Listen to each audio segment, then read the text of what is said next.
ಅಸಹಜ ಲೈಂಗಿಕ ದೌರ್ಜನ್ಯ ಪ್ರಕರಣಕ್ಕೆ ಸಂಬಂಧಪಟ್ಟಂತೆ ಸೂರಜ್ ರೇವಣ್ಣ ಮೊಬೈಲ್ ಅನ್ನ ಈಗ ಪೊಲೀಸರು ವಶಕ್ಕೆ ಪಡೆದಿದ್ದಾರೆ. ಮೊಬೈಲ್ ಚಾಟ್, ಕಾಲ್ ಡೀಟೇಲ್ ಅನ್ನ ಕಲೆ ಹಾಕ್ತಾ ಇದೆ ಖಾಕಿ ಟೀಮ್. ಫೋಟೋ, ಕಾಲ್ ರೆಕಾರ್ಡ್ ಅನ್ನ ಪರಿಶೀಲನೆ ಮಾಡಲಾಗ್ತಾ ಇದೆ ಪೊಲೀಸರಿಂದ. ಹಾಸನದ ಸೆಂಟ್ ಪೊಲೀಸ್ ಠಾಣೆಯಲ್ಲಿರುವಂತಹ ಸೂರಜ್ ರೇವಣ್ಣ ಇಂದ ಮೊಬೈಲ್ ಅನ್ನ ವಶಕ್ಕೆ ಪಡೆದಿದ್ದಾರೆ. ಮೊಬೈಲ್ ಚಾಟ್ ಹಾಗೆ ಕಾಲ್ ಡೀಟೇಲ್ ಅನ್ನ ಕಲೆ ಹಾಕ್ತಾ ಇದೆ ಖಾಕಿ ಟೀಮ್. ಈ ಬಗ್ಗೆ ಹೆಚ್ಚಿನ ಡೀಟೇಲ್ಸ್ ಕೊಡ್ತಾರೆ ನಮ್ಮ ಪ್ರತಿನಿಧಿ ಹರೀಶ್. ನೇರ ಸಂಪರ್ಕದಲ್ಲಿ ಜಾಯಿನ್ ಆಗಿದ್ದಾರೆ. ಹರೀಶ್, ಈಗ ಸೂರಜ್ ಅವರ ವಿಚಾರಣೆಯನ್ನ ನಡೆಸಲಾಗ್ತಾ ಇದೆ. ಮೊಬೈಲ್ ಅನ್ನ ಸಹ ವಶಕ್ಕೆ ಪಡೆದಿದ್ದಾರೆ ಪೊಲೀಸರು. ಈಗ ಈ ವಿಚಾರಣೆ ಯಾವ ಹಂತದಲ್ಲಿದೆ? ಪ್ರಗತಿ, ಸೂರಜ್ ರೇವಣ್ಣ ಅವರನ್ನ ಅಸಹಜ ಲೈಂಗಿಕ ದೌರ್ಜನ್ಯ ಪ್ರಕರಣಕ್ಕೆ ಸಂಬಂಧಪಟ್ಟಂತೆ ಈಗಾಗಲೇ ಬಂಧಿಸಲಾಗಿದೆ. ಬಂಧಿಸಿ ಮೆಡಿಕಲ್ ಟೆಸ್ಟ್ ಸಹ ಮಾಡಿ ಅವರನ್ನು ಸೆಂಟ್ ಪೊಲೀಸ್ ಠಾಣೆಗೆ ವಾಪಸ್ ಕರೆತಂದಿದ್ದಾರೆ. ಸದ್ಯ ಈಗ ಸೆಂಟ್ ಪೊಲೀಸ್ ಠಾಣೆಯಲ್ಲಿ ಸೂರಜ್ ರೇವಣ್ಣ ಇದ್ದಾರೆ. ಸೂರಜ್ ರೇವಣ್ಣ ಅವರ ಬಳಿ ಇದ್ದಂಥ ಮೊಬೈಲನ್ನು ಸೆಂಟ್ ಪೊಲೀಸ್ ಠಾಣೆಯ ಪೊಲೀಸರು ಈಗ ವಶಕ್ಕೆ ಪಡೆದಿದ್ದಾರೆ.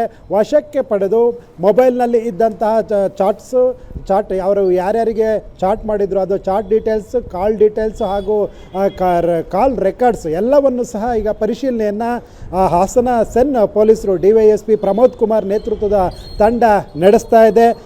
ಸೂರಜ್ ರೇವಣ್ಣರು ಹೇಳ್ಕೊಂಡಿದ್ರು, ಸಂತ್ರಸ್ತ ಯುವಕ ನನಗೆ ಬ್ಲಾಕ್ ಮೇಲ್ ಮಾಡಿದ್ದ 5 ಕೋಟಿ ಹಣಕ್ಕೆ ಬೇಡಿಕೆಯನ್ನು ಇಟ್ಟಿದ್ದ ಅಂತ. ಆ ಆಡಿಯೋ ರೆಕಾರ್ಡ್ ಸಹ ನನ್ನ ಹತ್ರ ಇದೆ ಅಂತ ಹೇಳಿದರು. ಇನ್ನು ಈ ಹಿಂದೆ 16ನೇ ತಾರೀಕು ನಡೆದಿದ್ದಂತಹ ಸಂತ್ರಸ್ತ ಹಾಗೂ ಸೂರಜ್ ರೇವಣ್ಣ ನಡುವೆ ನಡೆದಿದ್ದಂತಹ ಒಂದು ಮೊಬೈಲ್ ಚಾಟ್ ಇರ್ಬೋದು, ಇನ್ನಿತರ ಎಲ್ಲ ಮಾಹಿತಿಯನ್ನು ಫೋನ್ನಲ್ಲಿ ಇದ್ದಂತಹ ಡೀಟೇಲ್ಸನ್ನು ಕಲೆ ಹಾಕಿದ್ದಾರೆ. ಜೊತೆಗೆ ಯಾವೆಲ್ಲ ವಿಷಯಗಳು ಮೊಬೈಲ್ನಲ್ಲಿ ಡಿಲೀಟ್ ಆಗಿದೆ ಅದನ್ನು ರಿಟ್ರೀವ್ ಮಾಡೋದಕ್ಕೂ ಸಹ ಮೊಬೈಲನ್ನು ವಶಕ್ಕೆ ಪಡೆದಿದ್ದಾರೆ. ಒಂದು ಬಹುಶಃ ಬೇರೆ ಬೇರೆ ಮೆಸೇಜ್ಗಳನ್ನು ಮಾಡಿದ್ದೇ ಆದರೆ ಅದರ ವಿಷಯಗಳನ್ನು ಆತನಿಂದ ಸಂತ್ರಸ್ತನಿಂದ ಬಂದಿರುವ ಮೆಸೇಜ್ ಇರ್ಬೋದು ಅಥವಾ ಸೂರಜ್ ರೇವಣ್ಣನವರಿಂದ ಕಳಿಸಲಾಗಿರುವ ಸಂದೇಶ ಇರ್ಬೋದು, ಇವು ಡಿಲೀಟ್ ಆಗಿದೆ. ಅದನ್ನು ರಿಟ್ರೀವ್ ಮಾಡುವಂತಹ ಸಾಧ್ಯತೆಯೂ ಸಹ ಹೆಚ್ಚಾಗಿರುತ್ತೆ. ಹೀಗಾಗಿ ಈ ಒಂದು ಮೊಬೈಲ್ ಬಹಳ ಪ್ರಮುಖವಾದ ಈ ಪ್ರಕರಣಕ್ಕೆ ತಿರುವನ್ನು ಪಡೆಯುತ್ತೆ. ಎಲ್ಲ 377 ಹಾಗೂ 506, 342 ಈ ಸೆಕ್ಷನ್ ಅಡಿ ಸೂರಜ್ ರೇವಣ್ಣ ವಿರುದ್ಧ ಪ್ರಕರಣ ದಾಖಲಾಗಿದ್ದು ಈಗಾಗಲೇ CIDಗೂ ಸಹ ಈ ಪ್ರಕರಣವನ್ನು ವಹಿಸಲಾಗಿದೆ. CID ಅಧಿಕಾರಿಗಳು ಈ ಪ್ರಕರಣ ಕೈಗೆತ್ತಿಕೊಳ್ಳಿದ್ದಾರೆ. ಅದಕ್ಕೂ ಮುಂಚೆ ಈಗ ಹಾಸನದ ಸೆನ್ ಠಾಣೆಯಲ್ಲಿ ಇರುವಂಥ ಸೂರಜ್ ರೇವಣ್ಣನವರಿಂದ DYSP ಪ್ರಮೋದ್ ಕುಮಾರ್ ಅವರು ಮೊಬೈಲನ್ನು ವಶಪಡಿಸಿಕೊಂಡಿದ್ದಾರೆ. ವಶಪಡಿಸಿಕೊಂಡು ಅದರಲ್ಲಿರುವಂತಹ ದಾಖಲೆಗಳನ್ನು ಪರಿಶೀಲನೆಯನ್ನು ನಡೆಸ್ತಾ ಇದ್ದಾರೆ. ಜೊತೆಗೆ ಇನ್ನಿತರ ಮಾಹಿತಿಗಳನ್ನು ಸಹ ಕಲೆ ಹಾಕ್ತಾ ಇದ್ದಾರೆ. ಪ್ರಗತಿ, ಸರೀಶ್ ಹಾಗೆ ಸಂಪರ್ಕದಲ್ಲಿರಿ. ಇನ್ನು ಅಸಹಜ ಲೈಂಗಿಕ ದೌರ್ಜನ್ಯ ಆರೋಪದ ಅಡಿಯಲ್ಲಿ ಸೂರಜ್ ರೇವಣ್ಣನ ಅರೆಸ್ಟ್ ಮಾಡಿ ವಿಚಾರಣೆ ನಡೆಸಲಾಗ್ತಾ ಇದೆ. ಸೆಂಟ್ ಪೊಲೀಸ್ ಠಾಣೆಗೆ ಸೂರಜ್ ಪರ ವಕೀಲರು ಆಗಮಿಸಿದ್ದಾರೆ. ವಕೀಲ ಪೂರ್ಣಚಂದ್ರ ಹಾಗೂ ಮತ್ತೋರ್ವ ವಕೀಲರು ಆಗಮಿಸಿದ್ದಾರೆ. ಸೂರಜ್ ಬಂಧನದ ಬಗ್ಗೆ ಪೊಲೀಸರಿಂದ ಮಾಹಿತಿಯನ್ನ ಪಡೆದುಕೊಳ್ತಾ ಇದ್ದಾರೆ ಸೂರಜ್ ಪರ ವಕೀಲರು. ಮೆಡಿಕಲ್ ಟೆಸ್ಟ್ ಮಾಡಿಸಿ ಸೆಂಟ್ ಠಾಣೆಗೆ ಸೂರಜ್ ಅನ್ನ ಕರೆತರಲಾಗಿದೆ ಪೊಲೀಸ್ ಪಡೆಯಿಂದ.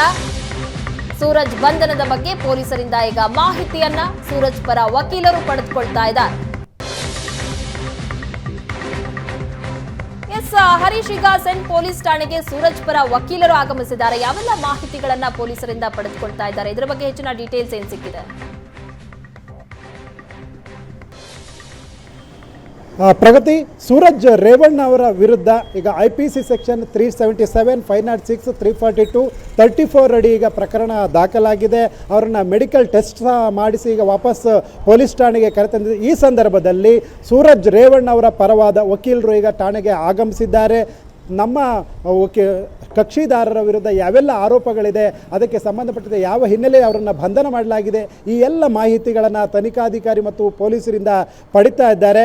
ಅವರನ್ನು ಬಂಧನ ಮಾಡೋದಕ್ಕೆ ನಿರ್ದಿಷ್ಟ ಕಾರಣ ಏನಿತ್ತು, ಯಾವ ಆಧಾರದಲ್ಲಿ ಅವರನ್ನು ಬಂಧನ ಮಾಡಲಾಗಿದೆ ಅನ್ನುವಂತಹದ್ದು, ಜೊತೆಗೆ ಸೂರಜ್ ರೇವಣ್ಣ ವಿರುದ್ಧ ಇರುವಂತಹ ಆರೋಪಗಳಿಗೆ ಸಂಬಂಧಪಟ್ಟಂತೆ ಮಾಹಿತಿಯನ್ನು ಸಹ ಸೂರಜ್ ರೇವಣ್ಣ ಪರವಾದ ವಕೀಲ ಪೂರ್ಣಚಂದ್ರ ಹಾಗೂ ಮತ್ತೋರ್ವ ವಕೀಲ ಪಡಿತಾ ಇದ್ದಾರೆ.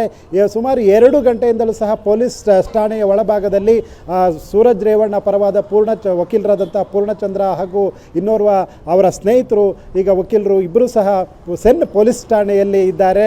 ನಮ್ಮ ಕಕ್ಷಿದಾರರ ಮೇಲಿರುವ ಆರೋಪಗಳೇನು, ಯಾವ ವಿಷಯಕ್ಕೆ ಸಂಬಂಧಪಟ್ಟಂತೆ ನಮ್ಮ ಕಕ್ಷಿದಾರರನ್ನು ಈಗ ಅವರನ್ನು ವಶಕ್ಕೆ ಪಡೆದು ನಂತರ ಬಂಧಿಸಿದ್ದೀರಿ ಅನ್ನುವಂತಹ ಮಾಹಿತಿಯನ್ನು ಸಹ ಕಲೆ ಹಾಕ್ತಾ ಇದ್ದಾರೆ ಸೂರಜ್ ಪರವಾದ ವಕೀಲರು. ಪ್ರಗತಿ, ಥ್ಯಾಂಕ್ ಯು ಹರೀಶ್, ನಿಮ್ಮೆಲ್ಲ ಡೀಟೇಲ್ಸ್ಗಾಗಿ.